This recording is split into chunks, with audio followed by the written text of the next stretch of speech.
selamat datang kembali di channel aku. Dan buat kalian yang baru datang, perkenalkan, nama aku Hafidah Nur Aini dari Universitas Singapura Bangsa Karawang, Prodi Pendidikan Bahasa dan Sastra Indonesia.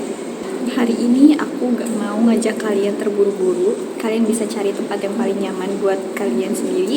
Aku mau kalian cari tempat yang mungkin di dekat jendela untuk diam sebentar dan meresapi sebuah judul cerpen yang mungkin adalah salah satu judul yang terpanjang sekaligus terpuitis yang pernah ditulis dalam sastra Indonesia. Suatu siang di sebuah kamar, aku diam di depan sepasang jendela kembar yang membagi langit berwarna biru cerah menjadi dua, sambil sekali lagi mendengar kau merencanakan perpisahan. Itu tadi bukan bagian dari isi puisinya, teman-teman. Itu adalah sebuah judul cerpen karya dari M. Aan Mansur, seorang penulis yang kita kenal sangat lihai mematahkan hati pembacanya lewat kata-kata. Nah, cerpen ini adalah sebuah ruang sunyi.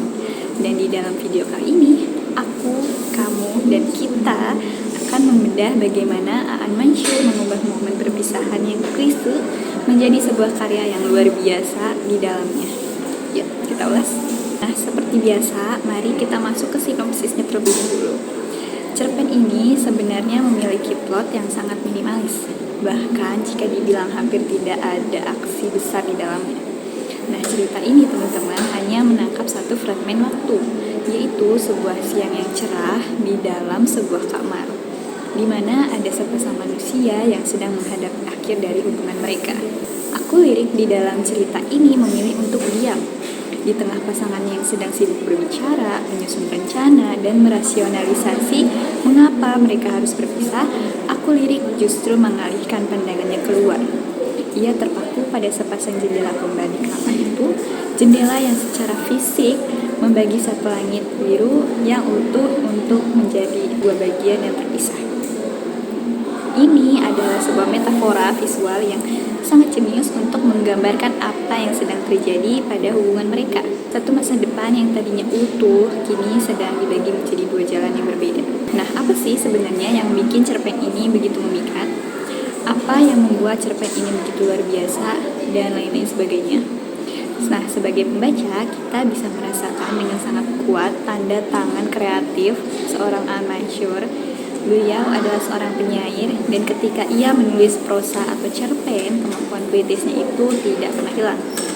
Ia sangat kuat dalam memanfaatkan detail spasial atau ruang. Nah, di dalam cerpen ini, kamar, jendela, kasur, udara siang yang gerah, hingga warna langit bukan hanya berfungsi sebagai latar tempat. Semua benda itu seakan-akan hidup dan bisa ikut bicara. Nah, Aan Mansur berhasil menangkap aspek psikologis dari sebuah perpisahan, bahwa terkadang momen paling menyakitkan dalam sebuah perpisahan bukanlah bentakan atau tangisan histeris, melainkan kekosongan dan kesunyian yang terjadi justru ketika seseorang yang kita cintai masih berada di ruangan yang sama dengan kita. Saat aku mencoba untuk memahami isi dari puisi ini, dari segi kualitas karya, cerpen ini memiliki kelebihan yang sangat menonjol pada kekuatan visualisasi dan atmosfernya. Bahasa yang digunakan sebenarnya cukup sederhana, tidak menggunakan kata-kata yang muluk. Tapi penataan kalimatnya ini menciptakan imajinasi yang sangat sinematik. Kita seolah-olah ikut berdiri di kamar itu, ikut menatap jendela itu, dan ikut merasakan sesak yang sama yang terjadi pada tokoh itu. Namun, jika berbicara tentang sisi kekurangannya atau bagian yang sulit dipahami, cerpen ini memiliki alur yang lambat karena ceritanya berfokus pada isi kepala dan pengamatan batin dari aku lirik. Jadi, untuk pembaca yang menyukai cerita dengan konflik yang dinamis, penuh dialog konfrontatif, atau plot twist, mungkin cerpen ini akan terasa membosankan atau terlalu monoton di awal. Cerpen ini tuh menuntut keheningan dan kesabaran dari pembacanya untuk bisa menangkap keindahannya. Jadi, cerpen dengan judul Sepanjang Kereta Api ini adalah sebuah selebrasi atas duka yang sunyi.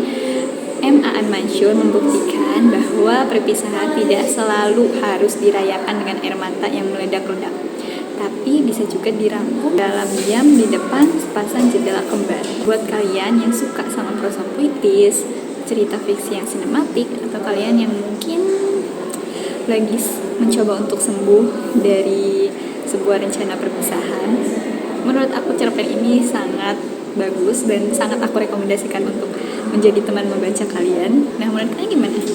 Apa kalian tertarik untuk baca puisi ini? Atau kalian udah pernah baca cerpen atau karya lain yang ditulis oleh Anne Mansur? Saya kasih tahu. Sampai sini aja ya review aku kali ini. Bye. Terima kasih sudah menonton.